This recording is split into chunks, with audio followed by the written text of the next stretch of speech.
네, 여러분 3월 모의고사가 끝났어요. 예, 준비하신 학생분들 그리고 도와주신 부모님들, 선생님들 모두 고생 많으셨습니다. 모의고사가 끝나고 여러분들이 이제 본격적으로 해야 할 것들이 있는데요. 모의고사가 끝났을 때 해야 할 것들과 또 하지 말아야 할 것들도 있어요. 그래서 그게 어떤 것들이 있는지 지금부터 한번 알아보도록 하겠습니다. 네, 일단 먼저 말씀드리려고 했던 거는요. 감정에 휘둘리지 말자라는 거예요. 모의고사가 여러분들한테 줄 수 있는 거는 점수거든요. 근데 여러분들은 그 점수에 대한 인식보다 점수가 주는 감정에 휘둘리게 되는 경우가 있더라고요. 두 가지로 보면요. 일단 기본적으로 이제 우월감이나 뭔가 성취감, 그러니까 승리감이라고 한번 해볼게요. 승리감이란 말이 적절한 표현인지 모르겠지만 이렇게 한번 얘기해 보겠습니다. 그러니까 우월감과 승리감에 젖은 친구들이 있고요. 약간 열등감과 거꾸로 열등감과 패배감에 젖은 친구들이 있어요. 근데 이제 이런 어떤 감정들이 과연 적절할까라고 생각이 드는 겁니다. 일단 위에 같은 경우는요, 절대적으로 의미가 없어요. 왜 그러냐면은, 여러분 3월 모의고사 같은 경우는 재수생들이 없잖아요. 재수생들과 같이 보는 게 아니잖아요. 게다가 이번에 또 제가 이제 문제를 분석해 보니까, 특히 제가 이제 또 국어 과목이잖아요. 그래서 국어 문제를 좀 분석해 보니까 난이도가 쉽다를 넘어서서 되게 내신형 문제가 많이 나온 경우도 많아요. 수능에서 말하는 그 고차원적인 사고 능력을 요구하는 것이 아니라 내신 문제와 비슷한 느낌의 문제 이제 구성이 있었다라는 거죠. 유형만 수능형일 뿐 거기서 말하는 어떤 사고 과정이 수능형이라고 말하기 어렵다는 거죠. 그러니까 여러분들 높은 점수를 받았다고 해서 우월감이나 승리감이나 그런 거에 빠질 필요는 없다라는 겁니다. 네, 다음은 이제 열등감과 패배감이에요. 이것도 의미가 없어요. 왜 그러냐면은 이 모의고사가 아까 제가 말씀드렸지만 모의고사가 여러분들한테 줄 수 있는 거는요, 점수예요.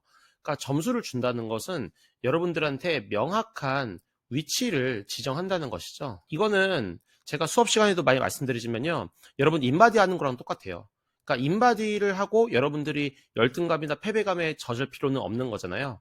자기의 어떤 상황을 명확하게 인식하고 그리고 그거에 해당하는 이제 대학들 그런 것들을 이제 명확하게 파악하면은 여러분들이 얼마나 열심히 공부를 해야 될지 그런 것을 깨달을 수 있다라는 거죠.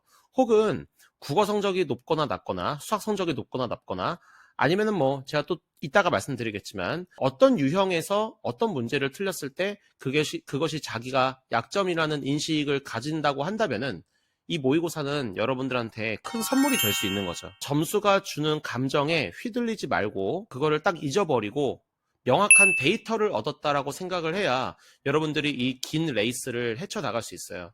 만약에 지금 어떤 감정에 많이 휘둘리잖아요.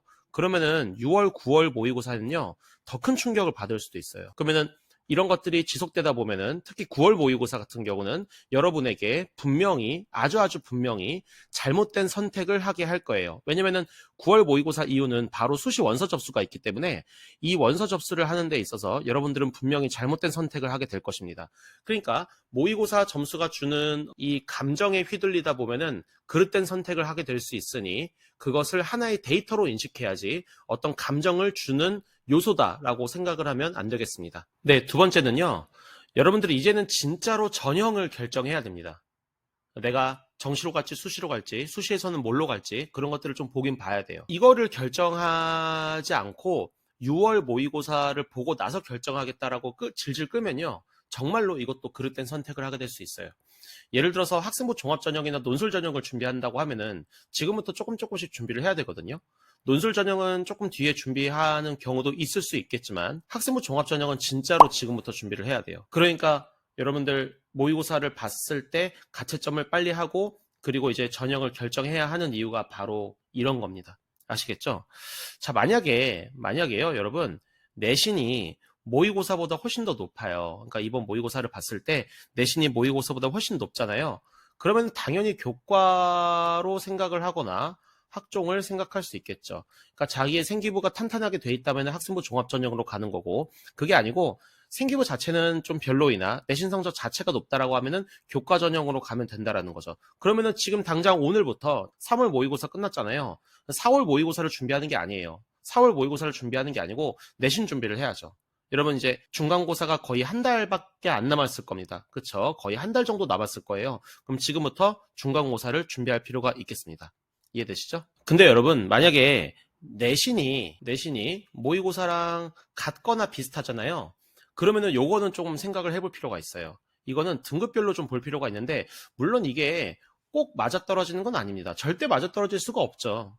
개인의 어떤 선택이나 신념이나 어떤 환경이나 그런 것들 눈높이에 따라서 이런 모든 어떤 출력값은 달라질 수가 있는데 그래도 일반적으로 이렇게 생각해 볼 수 있어요. 내가 내신이 1등급이다.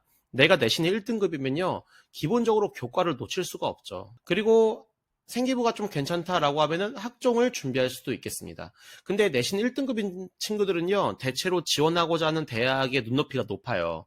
눈높이가 높다는 것은 교과 학추로 간다는 것은 분명히 수능 최저가 있기 마련이거든요. 그러니까 수능 준비도 해야 돼요. 그러니까 올라운드 플레이를 해야겠죠. 그렇죠? 지금은 교과를 준비할 때예요. 내신을. 그런 다음에 내신이 4월 모의고사는 3월 모의고사에 비해서 그렇게 중요하진 않거든요. 지금은 내신을 준비할 때 끝나면은 다시 수능 감각을 살리기 위해서 수능 준비도 해야 됩니다. 이해되시죠? 2등급 같은 경우는요, 학종을 쓸 수 있어요. 교과는 잘 안 쓰더라고요. 2등급 때 애들이 교과를 쓰려고 하기보다는 학종으로 해가지고 눈높이를 더 높이려는 전략을 많이 보이고요. 간혹 가다가 2등급 때 친구들이 논술을 준비하는 경우가 있어요. 그러니까 생기부가 정말 완전 별로다라고 생각하는 친구들은 논술 전형을 준비를 할 수도 있습니다. 제가 논술 전형과 관련된 콘텐츠도 다음에 만들어 드릴 건데요. 일단 2등급 때가 논술을 준비한다는 것은 아주 매우 유리합니다. 왜냐면은 1등급 때 애들이 논술을 잘 안 쓰거든요. 그럼 2등급 때 애들이 논술을 쓰잖아요. 그러니까 기본적으로 2등급 때 친구들은 아주 유리한 위치에 놓여 있다라고 생각할 수 있어요. 근데 논술도 역시 수능 최저를 요구하기 때문에 수능 준비도 해야겠습니다. 자, 내신과 모의고사가 등급이 비슷해요. 근데 그 등급이 3등급이다 라고 하면요, 학종 많이 준비하더라고요. 학종 많이 준비하고요, 논술 준비를 한다. 근데 이 논술에 올인하는 경우도 있긴 있지만 학종에 올인하는 경우도 많더라고요. 그러니까 학종 준비하는 친구들과 논술 준비하는 친구들이 거의 대등합니다. 그래서 이런 것들을 준비할 수 있겠다라고 생각이 듭니다. 교과는 잘 준비 안 하죠. 역시 교과는 잘 준비 안 하고요. 학종으로 준비해서 눈높이를 조금 높이려고 하거나 논술 준비를 하거나 그렇습니다. 만약에 내신이 모의고사보다 더 낫다라고 하면요. 그러면은 이제 논술 준비, 그러니까 모의고사가 훨씬 더 높게 나온 거죠. 그럼 논술 준비를 하거나 이제 수능 준비를 하거나 이렇죠. 그러니까 대표적으로 정시 파이터들이죠. 정시 파이터들이 수능 준비를 이제 본격적으로 해야 할 어떤 위치에 놓여 있는 겁니다. 이해되시죠? 네, 이렇게 생각하면 되겠습니다. 여러분, 그래서요, 전형별로 약간 상담을 해볼 필요가 있어요. 그러니까 컨설팅을 받거나 아니면 담임 선생님이나 교과 담당 선생님한테 상담을 받을 수 있는데요. 일단 내가 정시 파이터다. 그럼 무슨 상담을 해야겠습니까? 당연히 학습 상담을 해야 되겠죠. 내가 어떻게 하면 점수를 올릴 수 있을까? 내 공부 스케줄에 문제가 뭐가 있을까? 오더 노트를 정리했는데 반성적인 실마리가 있을까? 뭐 이런 것들을 상담을 해볼 수 있겠죠. 그래서 학교에 있는 친구들, 이제 교과 담당 선생님한테 상담을 요청을 많이 하는 게 좋아요. 그리고 학종하는 친구들은 당연히 생기부 상담을 해야겠죠. 생기부 상담을 해야 되고, 이제 3학년에 어떤 활동을 할지 이제 본격적으로 이제 움직여야 되거든요. 여러분 아마 각자 학교에 지금 정도 되면은 자율 동아리를 결성하는 경우가 많을 거고요. 그 다음에 무슨 멘토링이나 아니면은 특색 활동이나 그런 것들을 이제 스타트업 하려는 그런 분위기가 있을 겁니다. 그래서 그런 거를 하는 데 있어서도 굉장히 좀 고민을 많이 해봐야 되고 컨설팅이나 상담이나 그런 것들이 필요하기 때문에 지금 이때가 바로 상담하기 가장 좋은 때다라고 말씀드릴 수 있을 것 같아요. 그 다음에 이제 논술 전형 같은 경우는요, 당연히 논술 상담을 해야 되죠. 학원을 다니는 경우도 있고 아니면 EBS를 듣는 경우도 있고, 그런데 논술 상담을 한다는 것은 어떤 거냐면요, 기출문제가 자기한테 맞는지를 이제 논술 선생님한테 물어보는 거예요. 그러니까 기출문제마다 문제 유형이 전부 다 다르고 스타일이 되게 다르잖아요. 그건 인문 논술도 마찬가지고 수리 논술도 마찬가지거든요.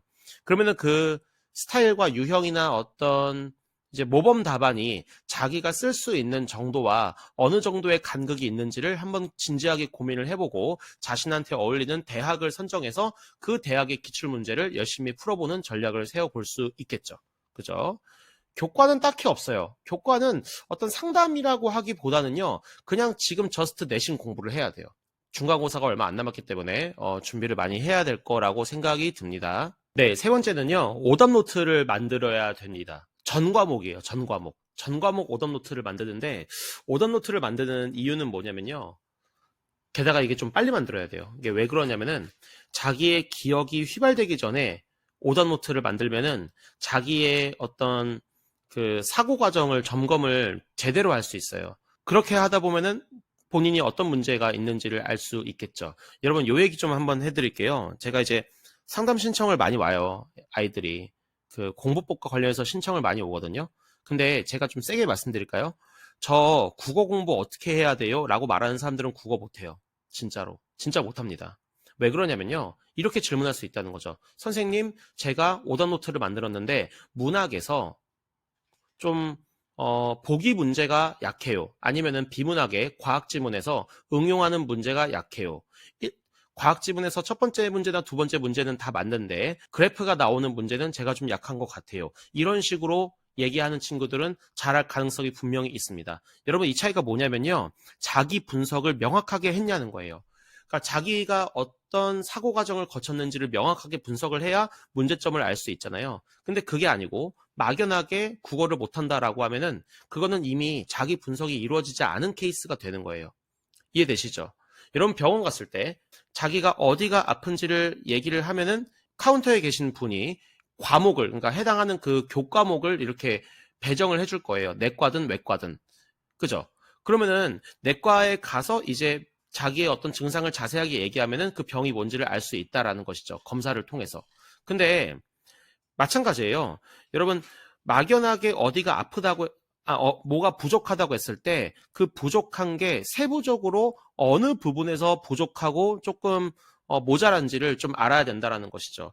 그거를 만약에 알지 못하잖아요. 그러면은 여러분들은 계속 자기가 가야 할 어떤 분과를 찾지 못하게 되는 케이스가 되는 거예요. 그러니까 여러분, 오답 노트를 만들어야 되는 이유가 바로 이런 거고요. 지금부터 바로 오답 노트를 만들기 시작해야 된다. 특히 국어, 전과목을 해야 되겠지만 특히 국어 오답 노트는 반드시 필요하다라고 볼 수 있습니다.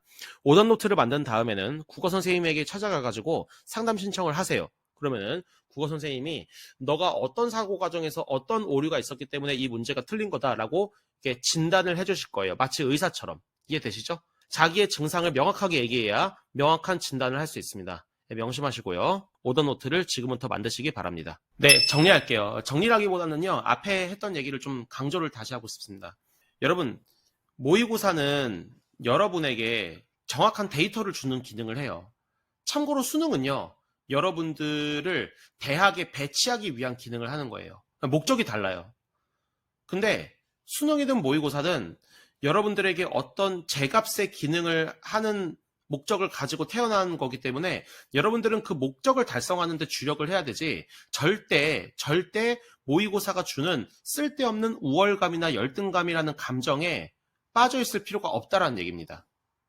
이게 가장 중요한 얘기예요. 그렇게 빠져 있다 보면요. 그릇된 선택을 하게 될 수 있고 굉장히 많은 시간을 흘려보낼 수 있어요. 물론 잠깐의 충격을 받을 수 있죠. 충격을 받고 잠시 우울감에 빠질 수도 있어요.